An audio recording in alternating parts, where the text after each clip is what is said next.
Senga bir hikoya aytib beraman.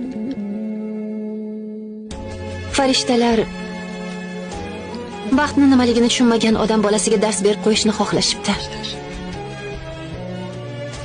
Baxtni yashirib qo'yaylik. Yashirganda ham osonlikcha topilmaydigan joyga berkitaylik. Natijada odam uni izlasin, topishga harakat qilsin, qiynalsin va oqibatda baxtni qadriga yetsin deyishibdi.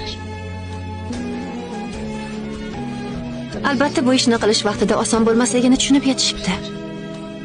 Va yer yuzida baxtni yashirib qo'yishga arziydigan joy topisha olmabdi. Bittasi dog'ni eng yuqori cho'qqisiga yashiraylik desa, boshqasi yo'q, aksincha ummonning eng chuqur joyida saqlaylik debdi. Albatta bu fikrlarni ma'qullashmabdi. Oxiri ulardan biri chiqib, yaxshisi baxtni odam bolasini o'z ichiga, qalbiga yashiraylik. Chunki uni izlarkan, o'z ichiga nazar solish hech kimning aqliga kelmaydi debdi.